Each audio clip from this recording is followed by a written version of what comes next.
estudantes do terceiro ano. Tudo certinho com vocês? Temos mais uma aula de história. Vamos lembrar dos nossos combinados.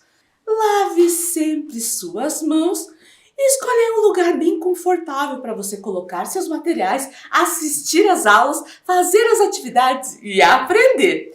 E os materiais que nós vamos utilizar hoje? O caderno ou a folha para registrar a aula, folha colorida, dessa vez eu preciso que a folha seja inteira, não pode ser retalho. Canetinha ou lápis de cor, borracha, lápis, tesoura, cola e uma régua. Eu vou dar um tempo para você deixar esse material bem pertinho de você, certo?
Vamos recordar a nossa aula passada, que fizemos uma revisão das aulas anteriores, que tiveram como tema a de Vila para a cidade de Curitiba, imigrantes e migrantes, ocupação e povoamento aqui de Curitiba, portugueses, ocupação e povoamento de Curitiba, africanos. Na aula passada, nós conhecemos um pouco da história de Ouvidor Rafael Pires Pardinho, o Ouvidor Pardinho, que ele foi contratado pelo imperador de Portugal para ajudar a administrar a vila de Curitiba. E ele escrevia os documentos não colocando Vila de Curitiba, somente Curitiba. E ele ajudou a divulgar esse nome, que é o nome da nossa cidade. E também ele era muito preocupado com o meio ambiente. Lembram disso? Também vimos no mapa de Curitiba onde surgiu a cidade, a vilinha que ficava próximo às margens do rio Atuba, depois mudou para o centro da cidade, próximos ao rio Ivo e ao rio Belém, ali que construíram a capela. E recordamos o conceito de emigrante, migrante e migrante. Então, o nome dado à pessoa que muda de sua cidade, de região ou de país, migrante. Nome dado à pessoa que deixa o seu país para morar em outro, lembro que pode ser migrante também, mas também emigrante.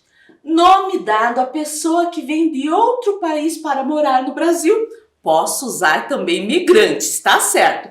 Mas também imigrante. E a Vivi veio lembrar mais um tema que nós estudamos na aula passada. Dentre os elementos que fazem parte das manifestações culturais de um país está a culinária. diferentes tipos de alimentação de tradição indígena, africana, europeia e asiática, entre outros, contribuíram para a culinária brasileira. E nós vimos alguns pratos da culinária indígena, portuguesa e africana. Vamos recordar? O beiju, que é feito de milho e é da culinária, da tradição indígena. A canja de galinha, um prato típico português. O munguzá doce, que até eu brinquei com vocês. Professora, você vai dizer que isso daí é munguzá? Isso aí é canjica. Aqui no sul nós chamamos de canjica, mas em outros lugares é munguzá. E ele é um prato africano. O acarajé, que é um bolinho de feijão frito e recheado, também é um prato africano. Mandioca cozida, que é de origem indígena, e a bacalhoada, feito com o peixe, bacalhau, que é de origem portuguesa. E nós falamos da ancestralidade, um aspecto bem importante para a cultura africana, que valoriza a cultura oral, as fontes históricas orais. Vamos ler? Ancestralidade relaciona-se com a história e a memória de comunidades e grupos humanos. Ela tem a ver com os antepassados, as histórias de vida e o autoconhecimento dos indivíduos. E também, na África, os griots são bibliotecas vivas de tradição oral de vários povos africanos. O griot é responsável por guardar e transmitir a história do seu povo. Então, a palavra griot designa os contadores de histórias, os poetas populares que vivem na África. Tudo isso nós vimos na aula passada. E a Vivi veio falar que nós estamos na aula 19 e que nós vamos continuar com esse tema: ocupação e povoamento de Curitiba, imigrantes. Então pegue lá o seu caderno, coloque a data que você está assistindo a aula 19, História e Imigrantes. Eu vou dar um tempo aí para você fazer.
Vamos lá?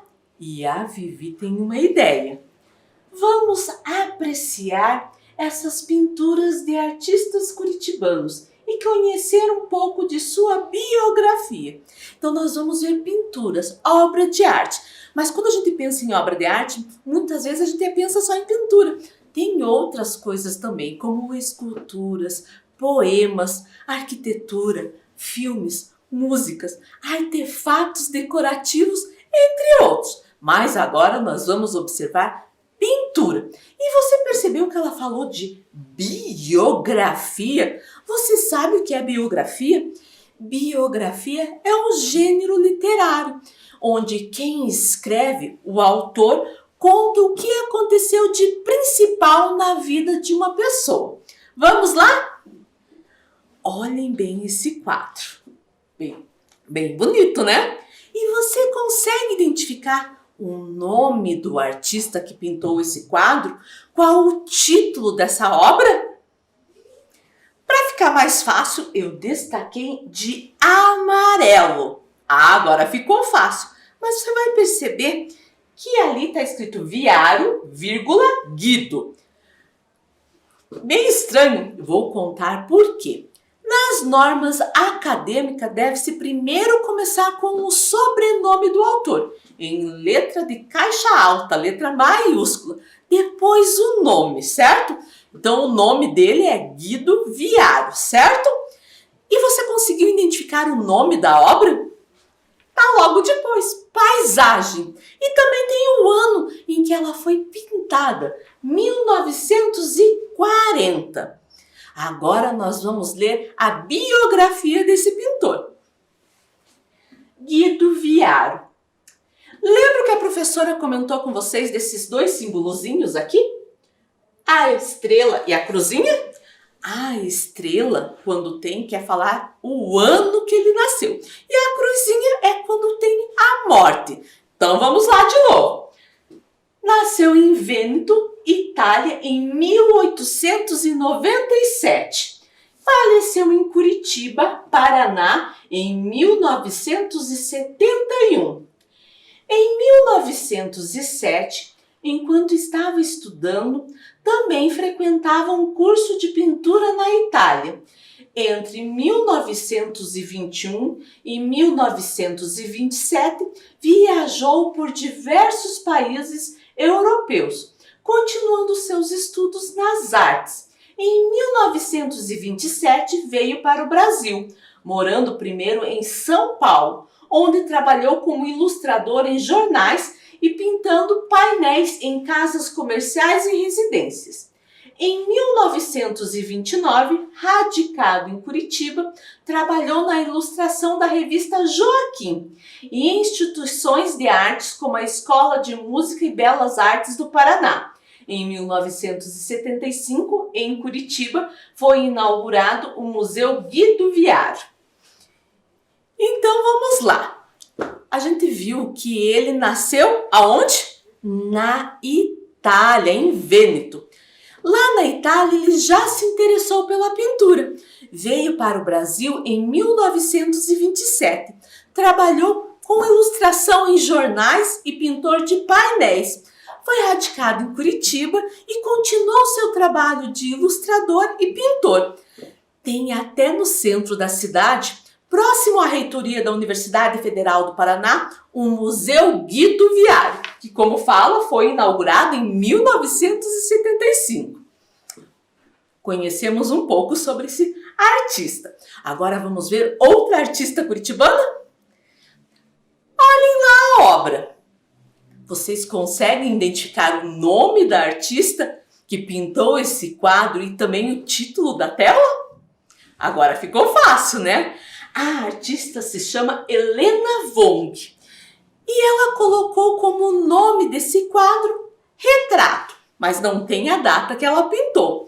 Vamos ler a biografia dela? Helena Wong nasceu em Pequim, China, em 1938. Faleceu em Curitiba, Paraná, em 1990. Devido a uma doença reumática, ficava longos períodos imobilizada. A sua mãe começou a incentivá-la a desenhar estampas chinesas. Tendo essa experiência como inspiração, Helena iniciou sua educação em artes em Xangai, na Academia Arco-Íris Longo. Em 1950, mudou-se para o Brasil, radicada em Curitiba. Passou a estudar na Academia de Música e Belas Artes do Paraná. Sua doença agravou-se a partir de 1972. Mesmo assim, a artista começou a dar aulas no Centro de Criatividade. Helena Von nasceu em Pequim, na China, e faleceu aqui em Curitiba, no Paraná, certo? E ali fala que ela tinha uma doença reumática. Essa doença compromete a locomoção. Assim, ela ficava muito tempo parada, imobilizada. E a mãe começou a incentivá-la a fazer desenho lá na China. E ela começou a gostar tanto que foi estudar artes. Ela veio para o Brasil em 1950, radicada em Curitiba e também professora de arte. Vamos ver outro artista curitibano? E agora, consegue identificar o nome do artista que pintou esse quadro e qual o título da tela? O nome do artista, então, Alfredo Andersen. O quadro se chama Sapeco de Erva Mate. Também não tem a data, está escrito ali data desconhecida. Vamos ver a biografia dele? Alfredo Andersen. Ele nasceu em Kristiansand, na Noruega, em 1860 e faleceu em Curitiba, Paraná, em 1935. Iniciou sua formação artística em Oslo, na Noruega, entre 1874 e 1878. Em 1880, frequentou a Academia Real de Belas Artes de Copenhague, na Dinamarca. Em 1891, fez uma viagem para a América do Sul e passou pela costa brasileira. Voltou ao Brasil em 1893, residindo em Paranaguá. Em 1902, radicado em Curitiba, onde trabalhou como professor de desenho em sua escola, na Escola Alemã e no Colégio Paranaense. Após seu falecimento, sua casa foi transformada em museu, abrigando grande parte da sua produção. Então ele nasceu na Noruega e faleceu aqui em Curitiba. Ele também começou a estudar arte na Noruega e na Dinamarca. Depois fez uma viagem e conheceu o Brasil. Deve ter gostado tanto que voltou e veio a morar na cidade de Paranaguá. Depois ele foi radicado em Curitiba e trabalhou como professor de arte. Sua casa hoje é um museu e fica no bairro de São Francisco. E agora a Vivi tem uma pergunta sobre esses pintores para nós, né? Estudamos sobre patrimônio histórico, cultural e natural. Guido Viaro pintou que tipo de patrimônio? Pensa aí, foi uma das nossas primeiras aulas. Se você falou patrimônio natural, acertou! Lembra que o patrimônio natural é aquele que tem paisagens como montanhas, serras, que aparece ali na imagem, certo? Então essa imagem é um patrimônio natural. Mais uma pergunta. Você sabe o que é um retrato? Será que a obra de Helena Von é um retrato ou autorretrato? Se a gente olhar a obra e a foto dela, são bem parecidas, né? Mas você sabe o que é um retrato? Autorretrato é o artista que faz de si mesmo, independente do suporte. Pode ser desenho, fotografia, escultura. Agora, olhando ali, são parecidas. Mas eu penso o seguinte, se fosse um autorretrato, ela ia escrever na obra autorretrato. Mas se é isso, a gente não vai saber. E agora, mais uma pergunta. No quadro pintado por Alfredo Andersen, aparece o sapeco da erva mate. Você sabe o que é erva mate e sapeco? A erva mate é um produto que está bem presente na história do Paraná. Isso desde os povos indígenas que utilizavam ela para sua subsistência. Depois chegaram os imigrantes e a erva mate começou a ser comercializada. E eles trouxeram novos hábitos, técnicas e costumes, como o sapeco da erva mate. que aparece ali na pintura. Quando colhidos galhos da erva mate, que vem de uma árvore, eles podem apodrecer assim rapidamente. Então ele é sapecado, ou seja, ele é queimado rapidamente para durar mais tempo. E com a erva mate, eu posso fazer tanto chás como chimarrão. E agora a Vivi tem uma pergunta sobre os pintores para você. Todos os pintores nasceram no Paraná, na cidade de Curitiba? O que você acha? Percebemos que não, né? E olhe lá o que a Vivi vai propor pra gente. Vamos fazer uma atividade relacionando os artistas com lugares onde nasceram. Na biografia deles, eu falei onde que eles nasceram, né? Então nós vamos ver esses países e fazer essa relação do pintor com os países, certo?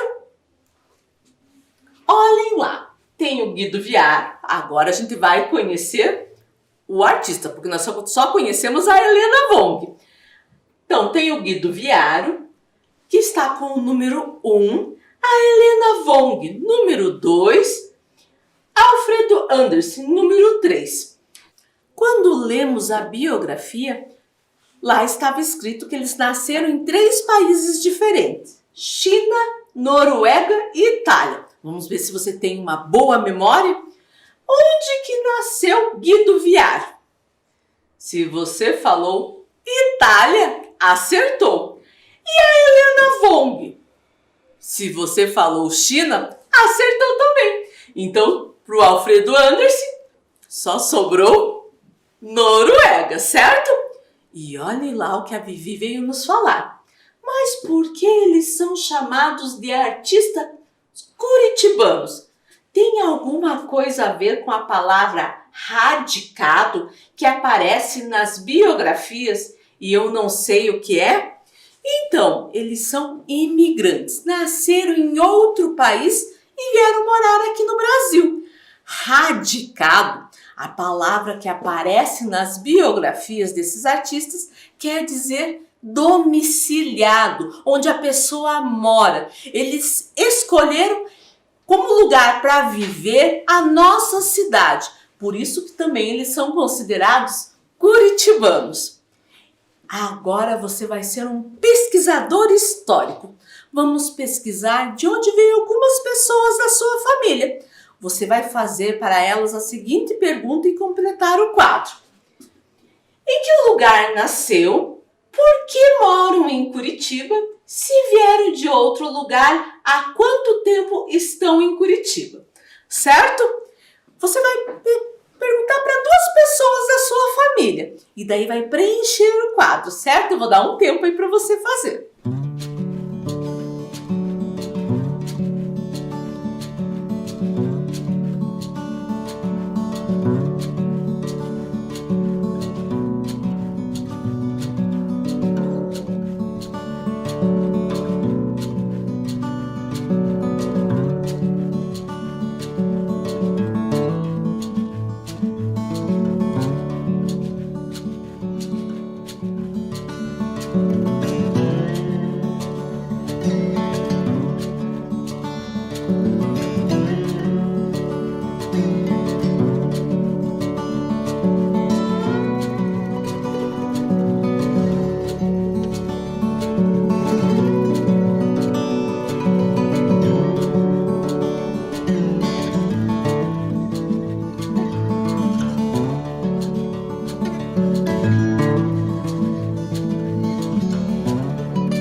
E daí terminou. Eu e a Vivi também fizemos essa pesquisa. E o nosso resultado foi o seguinte.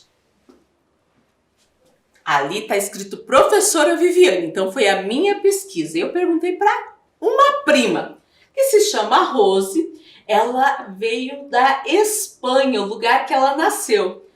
Mora aqui porque gosta muito da cidade e há 27 anos que ela mora aqui. Também perguntei para um tio. Ele se chama Adelino, ele veio da África do Sul. E ele veio para trabalhar. Fazem 55 anos que ele está aqui em Curitiba. E da Vivi, ela perguntou para a avó, que se chama Nilda, que veio de Quitandinha, Paraná. E ela mora aqui em Curitiba porque desde pequena ela mora aqui e gosta. E fazem 85 anos que ela mora em Curitiba. E também perguntou para um tio, André. Ele veio da Argentina. E ele foi transferido da sua firma. Fazem 8 anos que eles estão aqui em Curitiba, certo? E as pessoas que você entrevistou nasceram aqui em Curitiba? Vieram de outros lugares, são migrantes? Ou vieram de outro país, são migrantes e imigrantes? Em qualquer época da história, nós vamos encontrar pessoas que mudaram, que vieram trabalhar para cá. E essas pessoas têm sentimento de saudade, lembrança daqueles lugares. E tem algumas coisas que nos trazem mais lembranças ainda. Vamos falar um pouquinho disso? Olha o que a Vivi nos fala. Observem estas imagens. E nós temos ali 4 imagens de lugares diferentes de outros países. Primeiro aparecem roupas típicas da Alemanha.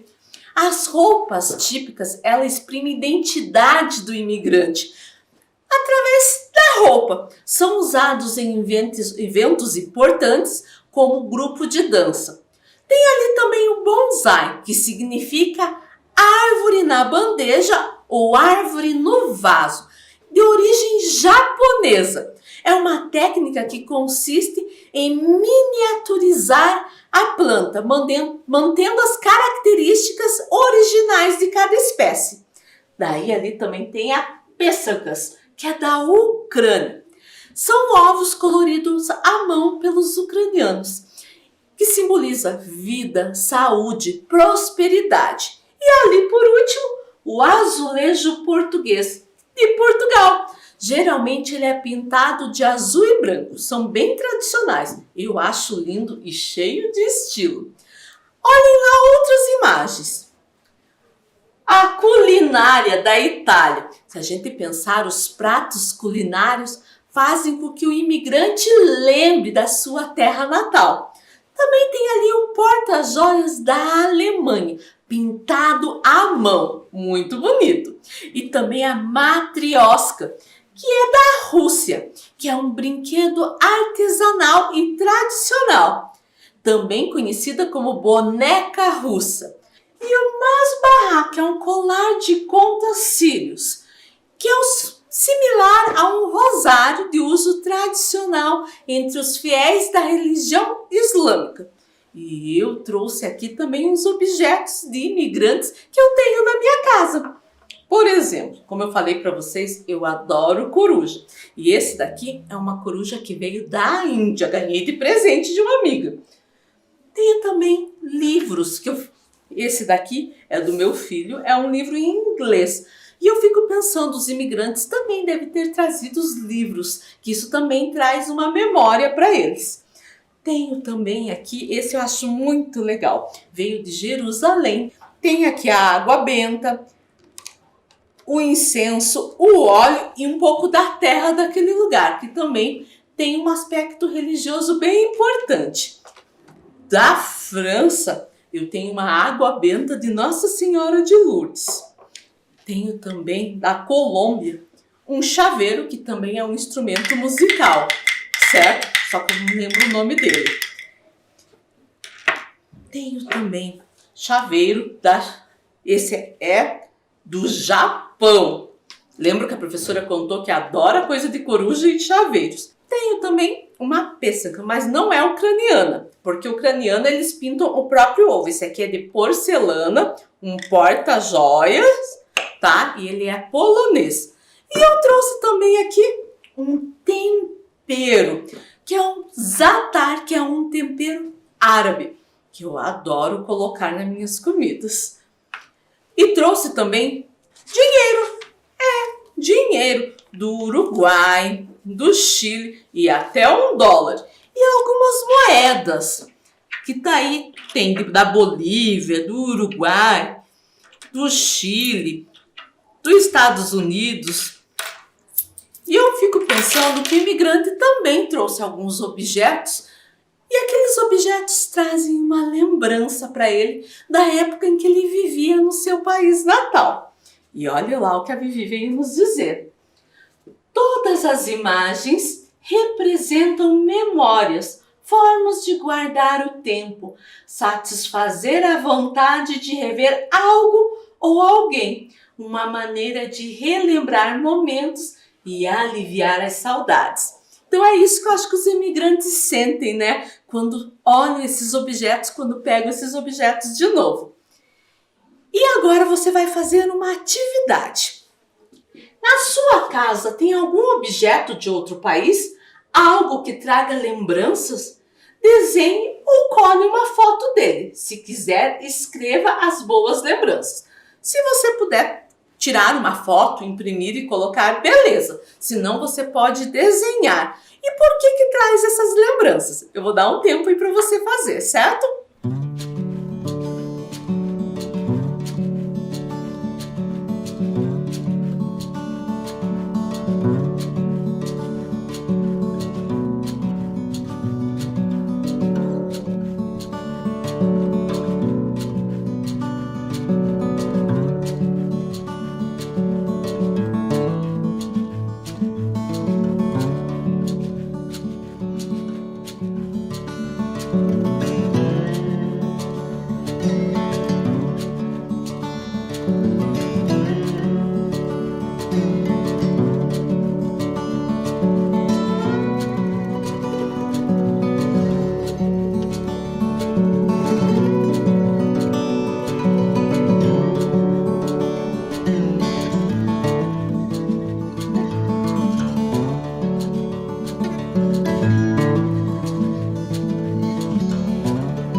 Então vamos lá!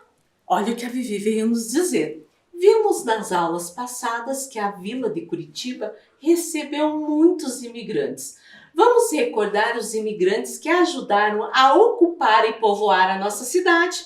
Então foram os imigrantes africanos, alemães, argelinos, austríacos, belgas, espanhóis, franceses, ingleses, italianos, japoneses, libaneses, poloneses, portugueses, russos, sírios, suíços, ucranianos. Nós vimos essa lista quando nós lemos o Gibi do Curitibinha, Viagem pela História de Curitiba, certo? E olha lá a dúvida que a Vivi está. E hoje em dia, como está o fluxo de imigrantes em Curitiba?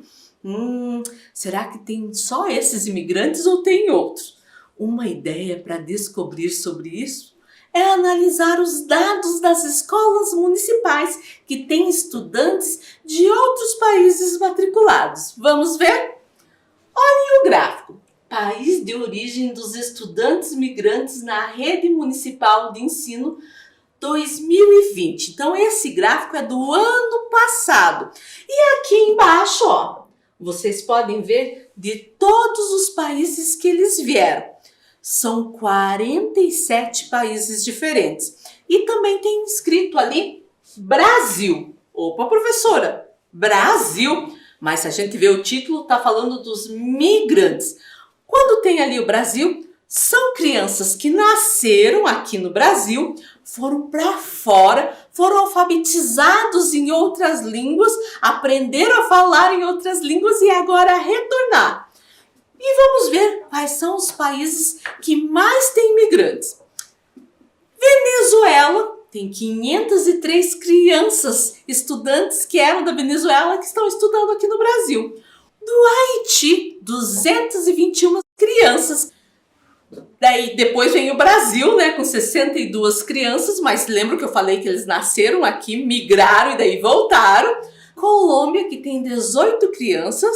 Cuba com 16 e a Síria com 11. Então, tem muito mais imigrantes naquela lista que estava lá na aula que a gente fez a partir do gibi, né? A viagem pela história de Curitiba.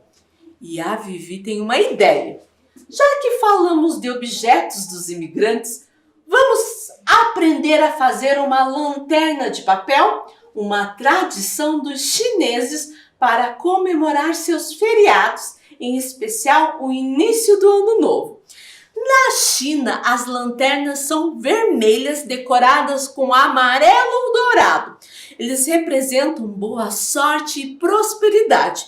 No Brasil, a gente acabou ressignificando para as decorações de festas, em especial a festa junina. Nós vamos precisar dos seguintes materiais: papel sulfite branco ou colorido, cola e tesoura, certo?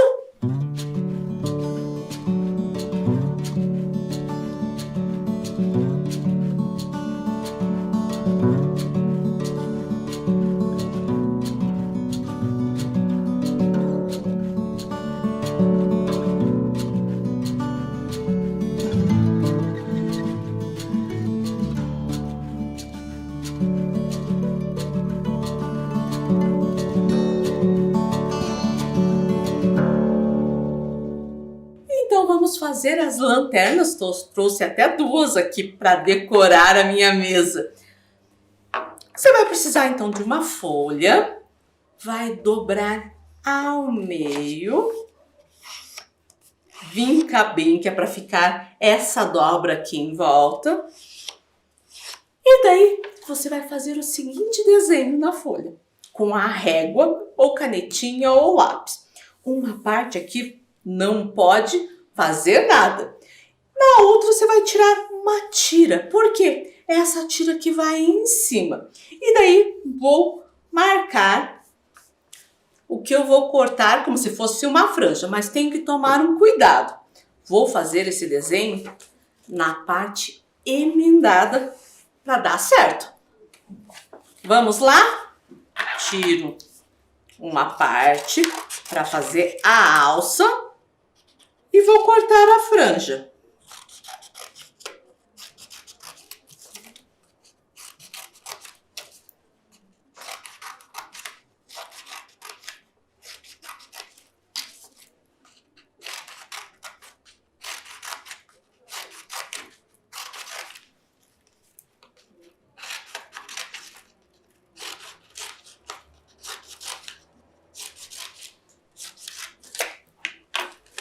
Pronto.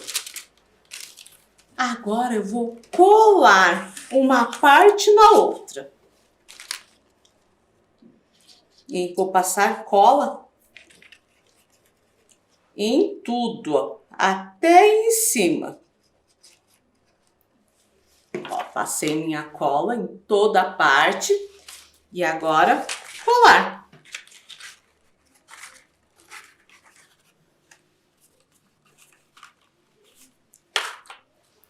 Ó, já está pronto. E daí Vou colar a alça. Na pontinha só eu passo ali a cola. E colo de um lado e de outro. E está pronta a nossa lanterna chinesa, certo? Eu vou dar um tempo aí para você fazer também.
Daí já fez a sua lanterna?